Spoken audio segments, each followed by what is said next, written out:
Tonight on Access TV, it's Gotham Comedy Live. Get ready to laugh. It's the best of Season 2, Return of the Zings. With your host, Ryan Stout.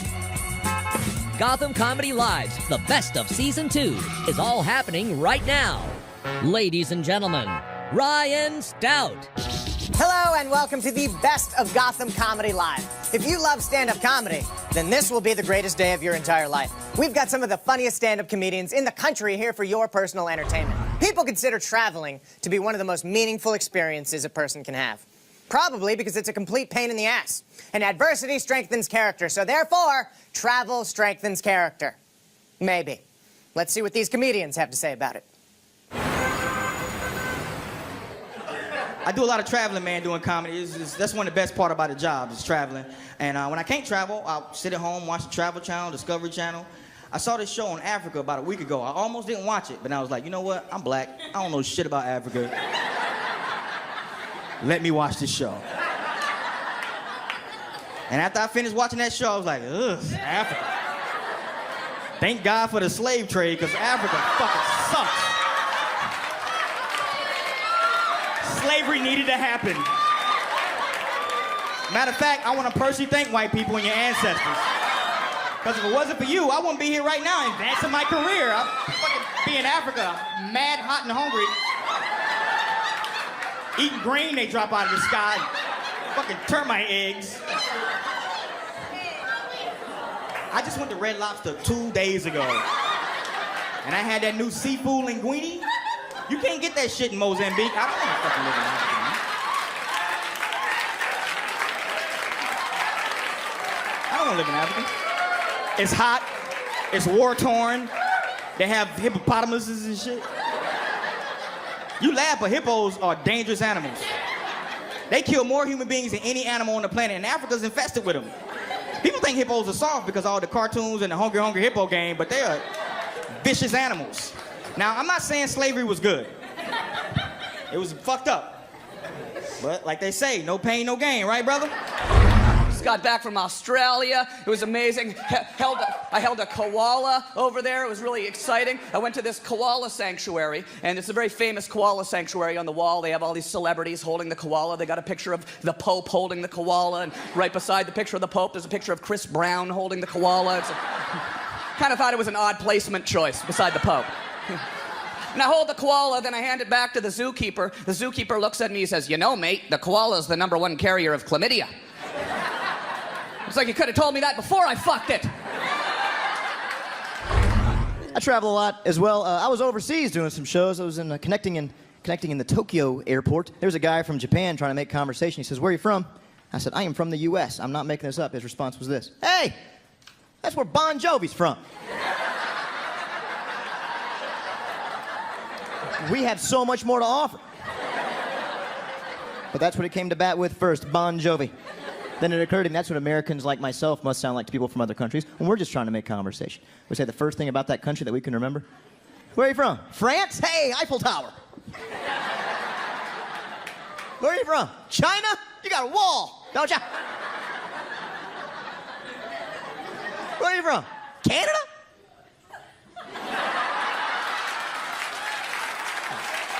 I don't know what you... Yes, I did 40 countries last year. I performed in 40 countries last year. Yeah. I went to China. Amazing food. Really cheap hookers. Went to India. Amazing culture. Don't drink the water. Yeah, you won't be able to trust a sneeze. Yeah. Conversation ending diarrhea. How's your family? That is so sad. And your mom had an opera. I gotta go. And it's amazing. The most amazing place I went, for the first time, I went to Alaska. And and I saw a moose for the first time. By applause, who here has ever seen a moose in the wild? Oh, you've seen a moose? Let me ask you this, yes or no, was it a lot bigger than you thought it would be? Hell yeah. They're dinosaurs. I thought a moose was the same size as a large horse. I thought this was me petting a moose. You know what this is? This is me rubbing the back of my hand on a moose's balls. Yeah. And they don't like that. They do not like, and it's strange because I love it. How it feels on the back of my hand, they feel like peaches that taste like ass. So, I'm in Alaska, and there's a sign on my hotel door that says, "Beware of moose." And if you're a New Yorker, you probably would do the same thing I do. I did. I took a picture of it and posted it on Facebook. Oh my God, look what these hillbillies are dealing with. I wake up at 5 a.m. I decide I'm gonna go to my rental car, go for a little drive, see a little bit of Alaska. I open my door. Between me and my rental car is a moose. Now, if you grew up in an urban area and there's a large mammal between you and your rental car, you probably would do the same thing I did. Ha! Get on out here, moose. Ha!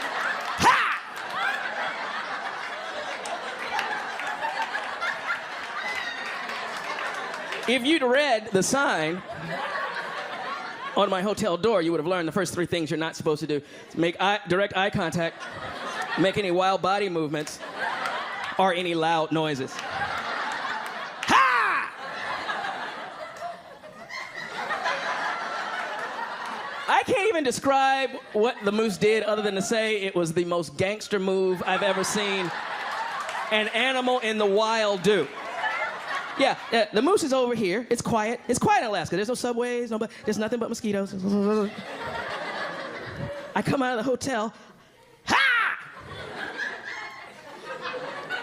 And the moose just does this. Just goes.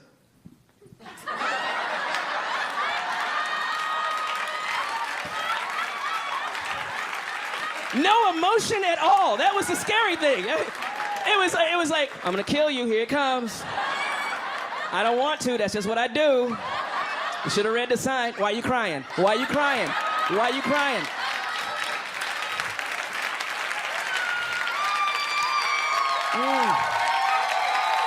Thank you. Stay tuned for more laughs on Access TV with the best of Season 2, Return of the Zings. Welcome back to Gotham Comedy Live's The Best of Season 2, Return of the Zings. We are back. This is the best of Gotham Comedy Live. One of my favorite places to travel is to New York City. The lights, the excitement, the dreams of young men and women that will never be achieved. Magnificent. Let's watch these next performers give their 2 cents about the Big Apple. I gotta say, start off, the rate of speed at which you people operate in this city is almost to the point of rudeness. And I say that because I'm not from here, I'm from South Carolina, and I say that because I raced a lady to a seat today in the subway. It was weird, because I wasn't trying to race her, she just made me race her to this fucking seat. Like, we both saw the seat at the same time, but I was closer, so I didn't think nothing of it. And I noticed she speeds up, so I'm like, for real, bitch? Are we done? I didn't stretch, but I'm competitive, so I sped up too. And then she sped up again. I'm like, oh my God, I'm actually racing this lady to a seat. Now, we switched gears a couple more times. Now, I'm still at a brisk walk. By now, she's jogging. Finally, I win by default, because she rolls her ankle and falls down. Which I thought was hilarious, because now she actually needs a seat, and she doesn't have one, because she's a bitch. And that's what she gets.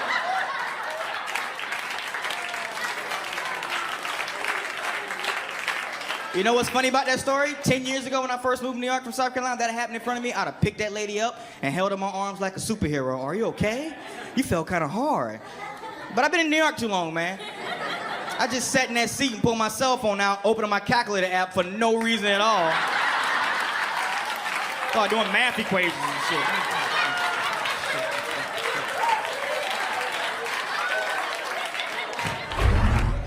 My friends come and visit me up here, and they're like, how can you live up here? It's so hateful. It's hateful. I'm like, no, it's not. It's angry. There's a difference. I'm from Alabama. Sadly, I am overqualified to discuss hate. Thank you, history buffs. History buffs. Glad to have you. All right. Here's why I think it's hateful, okay? A couple years ago, some friends of mine from Atlanta visited me, and we're actually out here on 23rd Street taking the bus across town, and a man in a wheelchair rolls up to the bus stop. New York City is the only city on the planet Earth where if a man in a wheelchair rolls up to the bus stop, every New Yorker will stop, look at him, and go,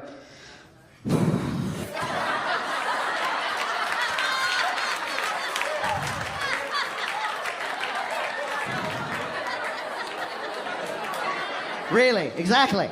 Seriously? Seriously. Because we all know as New Yorkers, a man in a wheelchair is going to get on the bus. We're all going to have to wait for 78 minutes for the bus to turn into a transformer to accommodate his ass. Right. We don't have time. We don't have time for ramps come out of nowhere and homeless people are diving out of the wheel well all of a sudden. Scaffolding shoots out the sides. 12 Dominican guys are tiling something all of a sudden. A fucking street fair breaks out and there's sausage and peppers on a roll and funnel cake and Jodeci's playing in the background for some goddamn reason. And yes. And then what usually happens is the fucker rides one goddamn stop and gets off. And we gotta go through all this shit again. We're New Yorkers. We're like, we've got wheels. It's a sunny day. What the fuck? Seriously? You could have lifted up your little non-working legs. We would have bobsledded you halfway down the goddamn avenue. You could have coasted into this bitch. Are you fucking 8th to 7th, motherfucker? 8th to 7th? So, tough town, is all I'm saying. Tough town. Not for everybody. Every New Yorker, at least once a week, somewhere in their commute, stops and goes, fuck it, I'm walking. That's it, fuck it. I don't care. I'm at the Statue of Liberty. I'm going to Yankee Stadium on goddamn foot right now. I'm not moving. Let's go. And my favorite thing about walking, if you're out there, even if you live here, if you're just visiting, if you're out here on these sidewalks, you will not be ever more than 15, 20 minutes on your little journey every day. You're going to stop. You're going to go, okay, what the fuck just dripped on my head?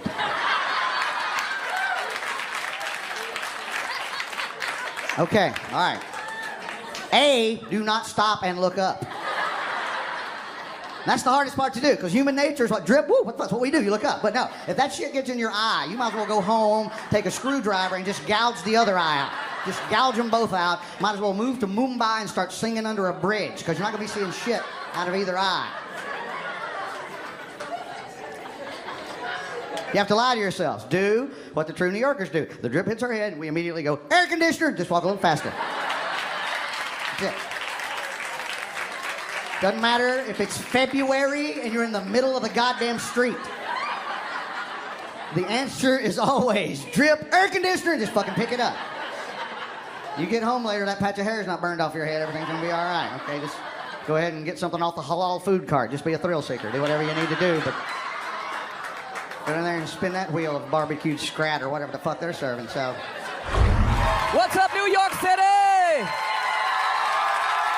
Are we gonna party tonight or what? Oh my God, great to be here. This is amazing. What a crowd, what a crowd. Great to be here in New York City. I love New York City, man. You know, I started my show in New York City on MTV. Yeah, I did about 12 years ago. I was doing a public access TV show in Canada. Got picked up by MTV. They moved me here to New York City. Yeah. Now I have a YouTube channel, so my career's going pretty well. No, it's great. We're here. We're doing a show on Mark Cuban's network, right? Last time I was here in New York, I was working for a billionaire. I was working for Donald Trump on The Celebrity Apprentice. Yeah, I got fired. Got fired in the 3rd episode. Donald Trump was mad at me. He screamed at me. He screamed at me when he fired me. Didn't scream at the other celebrities. Didn't scream at Brian McKnight, whoever the fuck that is, right? They put you in a room, they make you make cupcakes for 16 hours. You got Clint Black screaming in your ear all day. I don't want to say anything bad about Clint Black, but that guy's a fucking asshole, man. Donald Trump, he was like, you're fired! His hair went like that and that. You could see all the wires and buttons underneath. He was mad at me because I went out drinking with Dennis Rodman. On the night I was the project manager. That's a no-no. What are you supposed to do? You're in New York City, a 7-foot-tall cross-dressing basketball champion asks you out on a date, you say yes. It's Dennis Rodman. He's probably gonna pick you up, take you out for a steak dinner. You head out for a night on the town, have some cranberry vodkas, hit the strip club. At the end of the evening, you head back to the hotel. If you're lucky, he doesn't fuck you in the ass.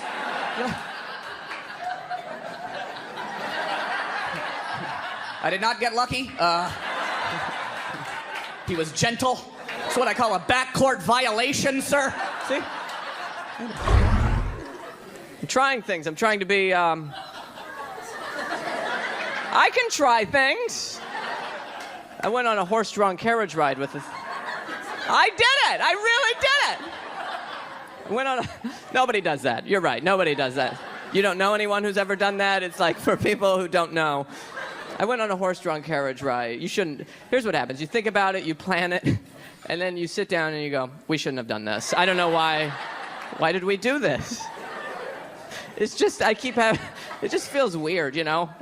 I have this thought over and over again, which is we have a car. I don't know why we're doing this. I keep thinking we have a car.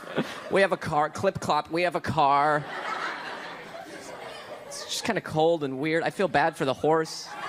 Don't you feel bad for these horses? They haul strangers around Manhattan their whole life. Where do these horses live? You're a horse in Manhattan? Where do you live? In my head, he's got a fourth-floor stable walk-up in Chinatown, and he's got to climb up the stairs and kicks the door open and goes, I got to get out of this city. I don't know. I can't take it anymore. I'm going back to Kentucky.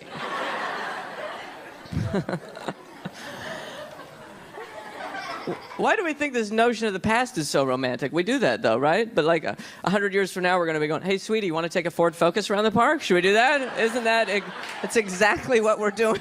If someone from 1800 came to our time and saw that, they'd be going, why are you doing that? We've been trying to get rid of those for a long time. They stink and die.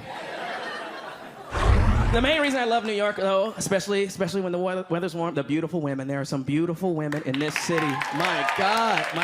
Like, look at you. Oh, my God. Man, I wish I brought a taser. I say, some guys bring flowers. I need a guarantee. Get in the car. So, no, I'm not joking.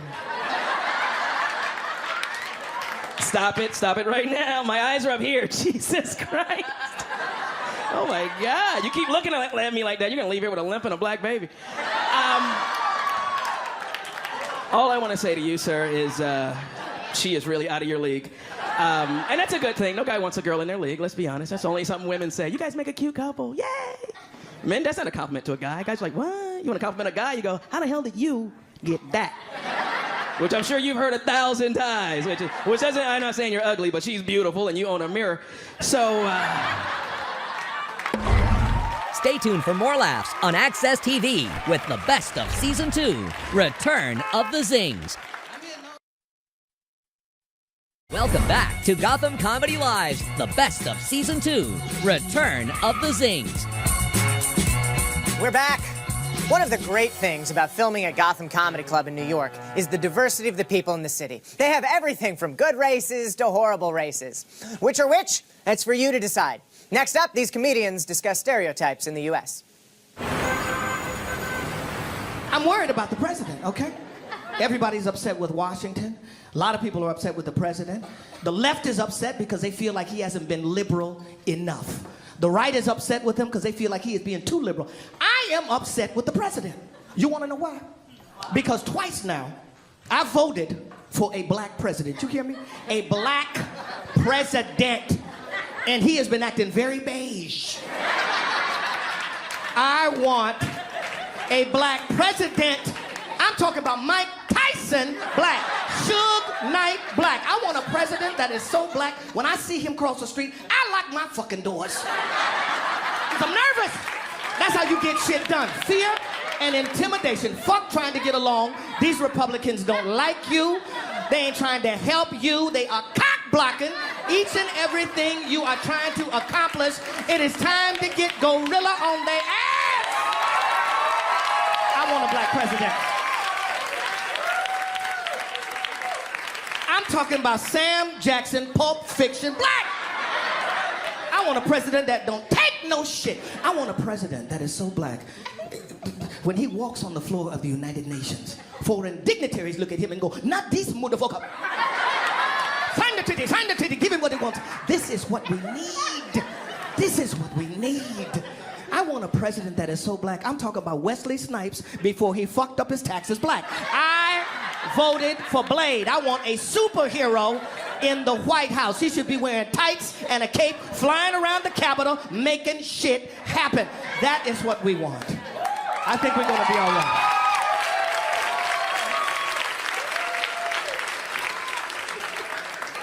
I think we're gonna be all right. I really can't make fun of white girls too much. My girlfriend is white. She is. She's white. She's white. Funny thing I've learned though, hard being racist when you have a white girlfriend. Okay. Can't just come home complaining about white people. Them days are over. Them days are over. But what I started to do is, y'all, I'll take the white person I want to complain about and I'll just replace him with a homeless guy. Dude, works like a charm. I'm just like, yeah, I was just in Park Slope at Starbucks. This fucking homeless guy runs right into me with a stroller. No sorry, no excuse me. I'm like, well, fuck it, the world doesn't revolve around you and your precious little beer bottles, okay? You entitled, homeless bitch, you know?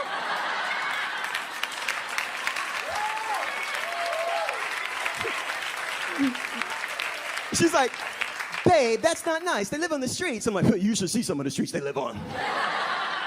You ought to see some of the fucking streets they live on. But I think she caught on to my trick, y'all. I think she has, because the other day, she went to the movies with her friends, and when I asked her how it was, she goes, these homeless people were talking the entire movie. They would not shut the fuck up. They ruined the movie.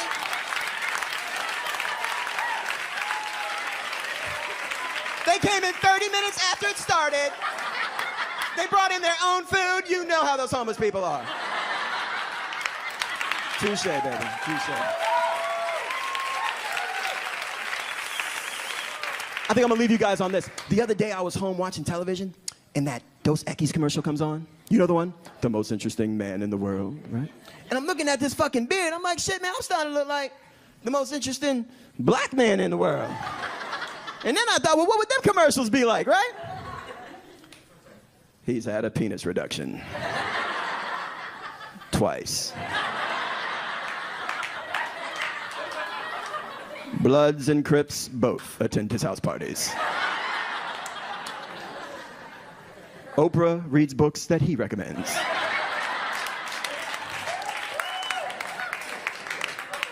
Martin Luther King once took a day off to celebrate his birthday.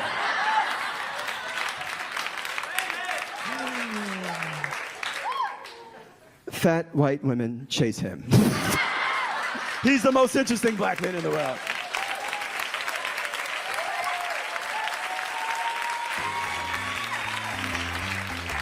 I don't always drink beer, but when I do, I prefer Colt 45. So I look like this because I'm mixed. I'm half Japanese, half white. And, oh, thank you. Well, of course you like that. We know that already, yeah, right? But I grew up on the East Coast. I grew up in Virginia, right outside D.C., right? And, oh, is that the same person? You didn't like Virginia too much, though. You're like, no, I'm sorry. I didn't grow up with that many Asians, right? But then I moved out to California. There's a lot more Asians, right? So I want to get more in touch with my Japanese side. So I went to Japan a couple months ago, and it was cool. I really learned some stuff about Japan. I figured out why they're so smart. You know why they invent all this technology? You know why they invent all this stuff? It's because they're really good listeners. You ever see Japanese people, no matter what the conversation, they're real dialed in. They're always like,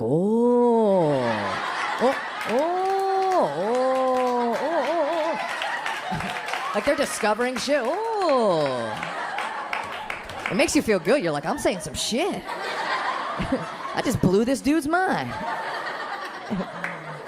But I figured out why they do that, because now I'm learning how to speak Japanese, right? And the sentence structure is kind of scrambled compared to English. So sometimes the verb is like at the end of the sentence. So you gotta listen to the whole thing to know what the person's saying, right?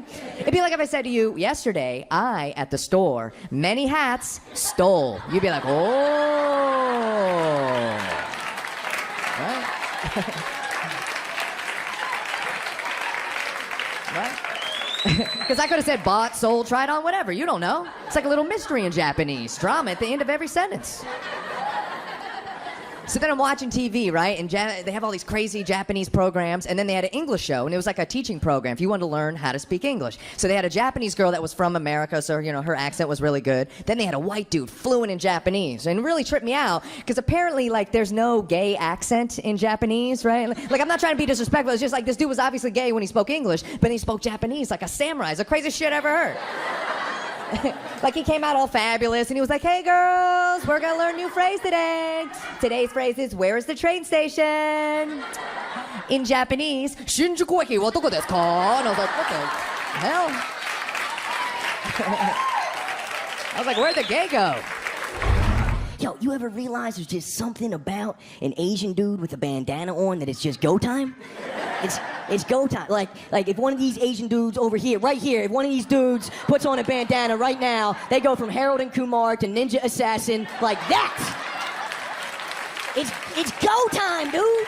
It's like a black guy in a do-rag, or he laughed, it's fine, or like a Jewish guy in a suit. Like somebody's going down when that comes out. The only thing scarier than an Asian in a bandana is an Arab in a vest.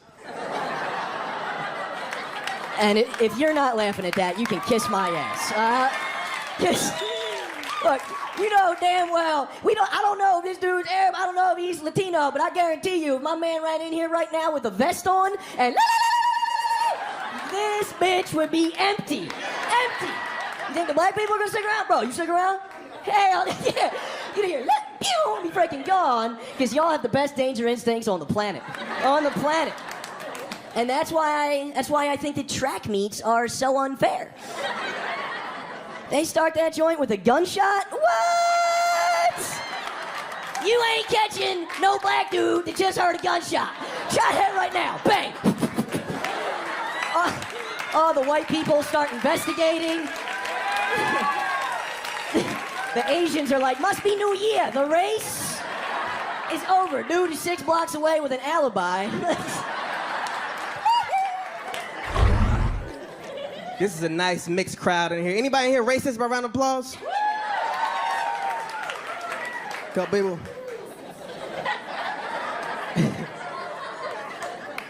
Racism hit heavy this year, didn't it? Goddamn Paula Deen shit. White people, how you feel about Paula Deen? All right, you feel good about what she said? You cool with it? Black people, how'd you feel when you found out Paula Deen was calling us against? Man, nobody gives a fuck. It is 2013. You talking about an old white bitch from Georgia. They say, that's what they say. She apologized, I accept the apology. Now get your ass back in that kitchen and make it into some biscuits. You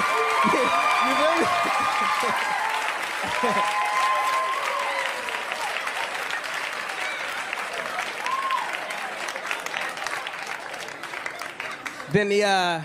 Then the guy from the Eagles, Riley Cooper. He was at a Kenny Chesney concert. And he said, I will fight every nigga in here. Bro, you are at a Kenny Chesney concert. There ain't no nigga on there.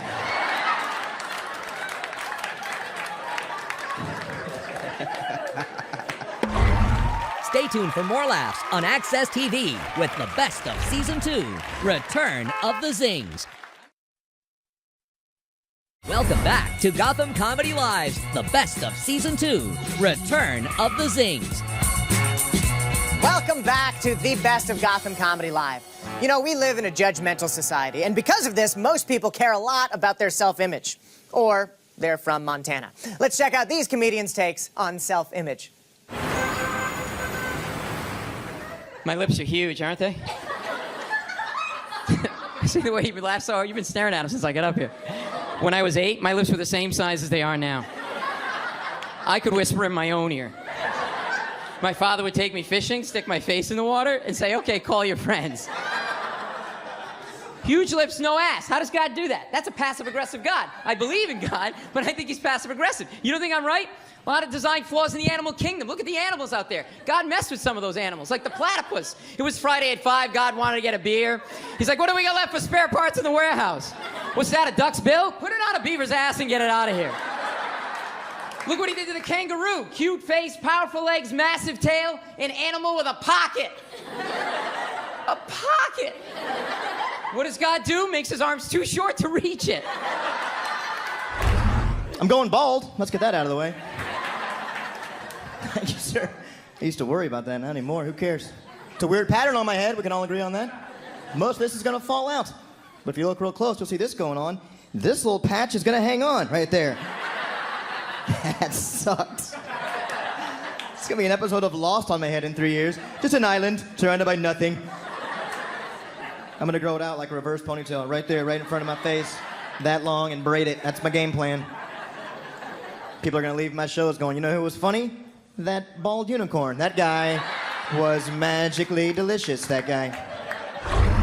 It's cool. I'm wearing my favorite pants. I like skinny jeans. Oh, thank you. I like them, yeah, because you have to make a choice, you know, between camel toe or muffin top. Camel toe or muffin top. I usually just settle for somewhere in between, you know? Just gross everyone out. You know what I'm talking about. He's like, she picked camel toe. Whatever. I can't give a shit, right? I'm excited. I'm feeling good. I'm wearing my lucky training bra. It's good. Double A's, baby. Double A's. I like having double A's because I was a really bad student. These are the only A's I've ever had. Straight A's. Valedictorian titties right here. My mom has a bumper sticker. My daughter's an idiot, but her tits made the honor roll.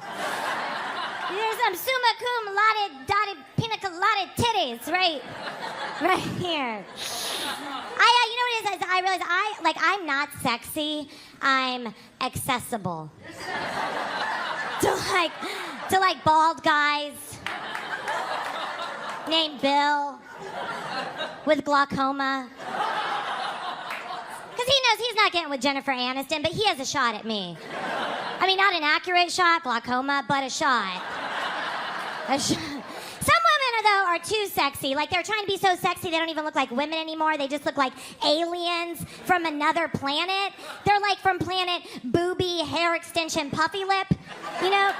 And like they've been sent to Earth to punish us for facial mobility. And they hoard all the men with jobs.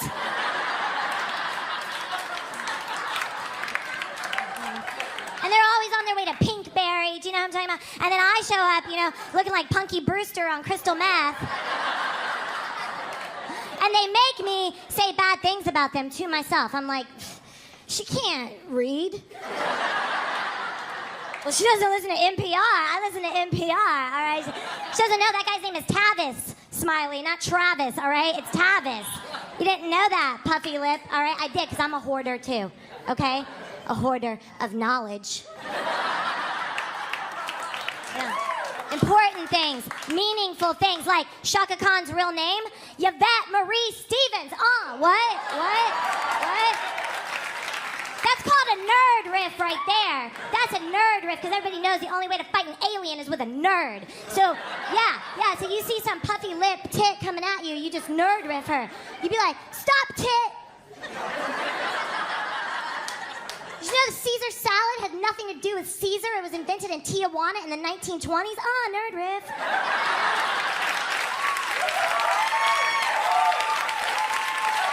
Did you know the plastic thing on the end of your shoelace is called an aglet? Nerd riff.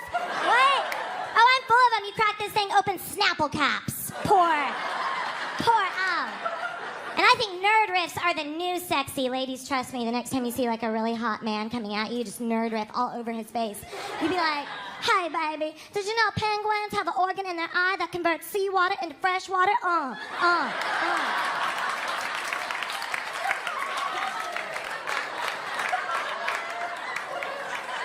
I am single.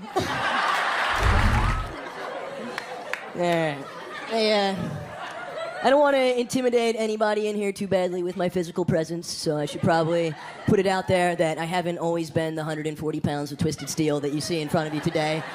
I was a late bloomer. I'm 35 now. This is what I look like. When I was in high school, I was the smallest person in my high school. My sophomore year in high school, I weighed 70 pounds. Yeah.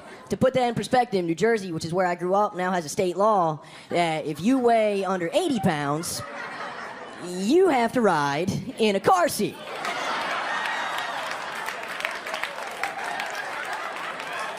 So I could have been on my first date facing backwards. Yeah, anywhere back here be cool, ma. Feet dangling. Fuck. Well, you know what? As I get a little bit older, I'm just trying to accept some things that I can't change. And one of the things I think I need to accept is that I may never have a grown-up size foot. I don't think that's in the cards for me. Yeah, that's a size 7 right there. Yeah, men's shoes start at 8, kids' shoes stop at 6. Boom. That's a 7. And I know what you're thinking, and it's not necessarily true, okay? All you need to know is that it looks great on me. Yeah. On me, it's awesome. If you put it on LeBron, it'd be like, oh, boo, boo, boo, I got your nose. I got your nose. But on me, it's nice. It's a white medium. It's a white medium. But it's an Asian Magnum, which I feel good about. Stay tuned for more laughs on Access TV with the best of Season 2, Return of the Zings. Welcome back to Gotham Comedy Live's The Best of Season 2, Return of the Zings. We're back with the best of Gotham Comedy Live. Unfortunately, we're nearing the end of the show, but we have one more segment for you before we finish. For people who aren't me, money can be an issue. And here's what they had to say about the effects of the struggling U.S. economy. I got into an argument. You know what they're doing now in this country? You know, little tricky shit they do now. They're charging us for sauce when we get the nuggets from the fast food spot. Yeah, this is our America now. This is what Obama did to me. I voted for him, and now he's charging for sauces. And it's not the fact that you're charging me 25 cents for a sauce. You want to be an ass, fine, be an ass. But the dude was like, well, you know, I just can't give you the sauce. I'm like, why not? Nobody's looking, just slide it across the counter. I can't, brother, okay? It's not up to me, brother. If it was up to me, I would give you a sauce. Bitch, it is up to you. It's on your side of the counter. You're in charge of the sauce. Yeah, but y'all worried about gas prices. That's what y'all want to talk about. $4 a gallon, the gas going up to $5 a gallon. I could give a damn. The sauce is a quarter. That's what we need to be talking about. Talk about what's real, man. That's all they do. Nickel and dime or some stuff that we don't think twice about. That's how the companies get the money. Open your eyes, New York. You worried about $4 gas. A small soda at the movies is $10.50. Did you know that? Huh? You know that? Did you ever mess up and get thirsty at the movies and have to go see a loan officer just to quench your thirst for $10? A 20-ounce Pepsi it'd be cheaper to drink a gallon of gas. You'd be better off.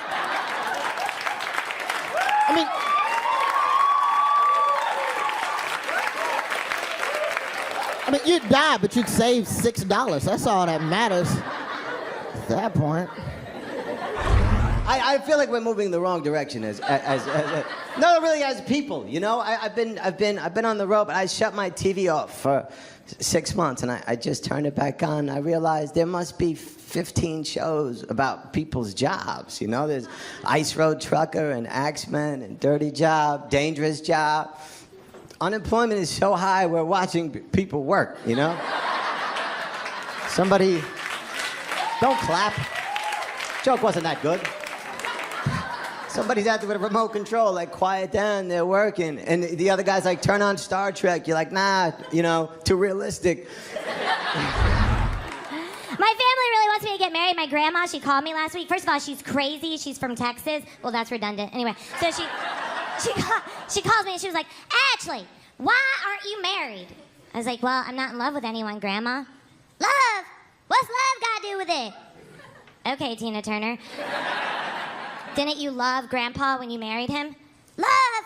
It was the Depression and he had shoes.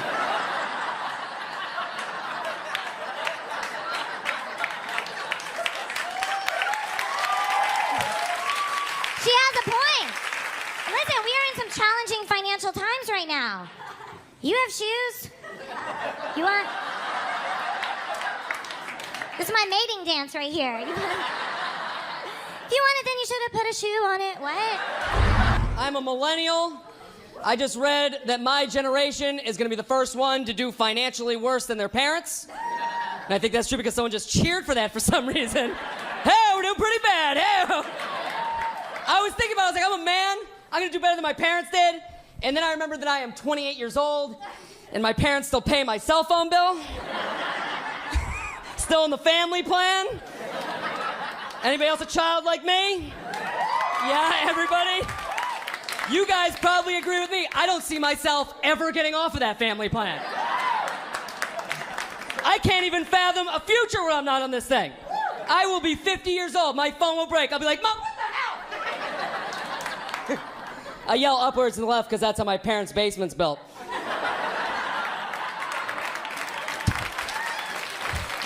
Want to get used to that when I'm 50 and living there.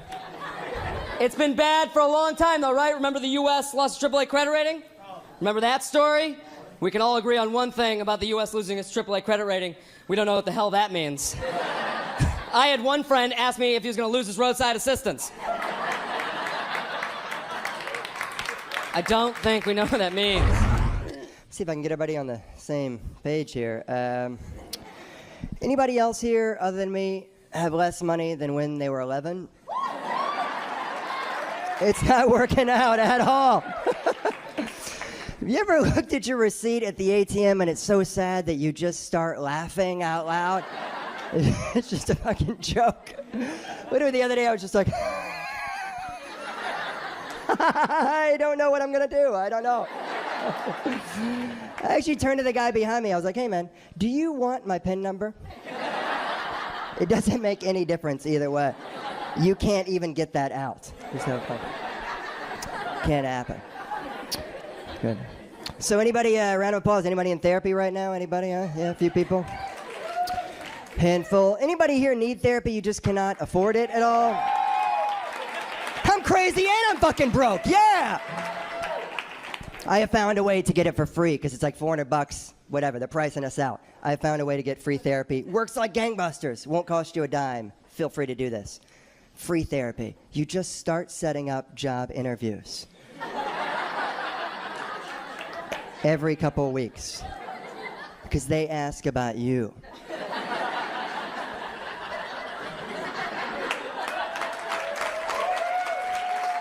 It's true. Guys, you won't get the job. But you will get that shit off your chest. And then I went in and gave my resume, like, so Nick, tell me about yourself. I'm like, oh, I'm so fucked up, man. Thank you for asking. Like, what are you gonna bring to our team? I'm like, certainly not confidence, that's for sure.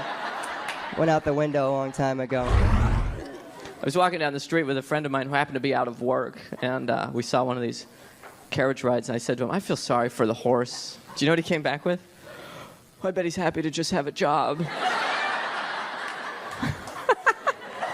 That's the point you're at in your life? You're jealous of the animals who are working? He's got an attitude like these horses are coming over here and stealing all our jobs. Stay tuned for more laughs on Access TV with the best of Season 2, Return of the Zings. Welcome back to Gotham Comedy Live's The Best of Season 2, Return of the Zings.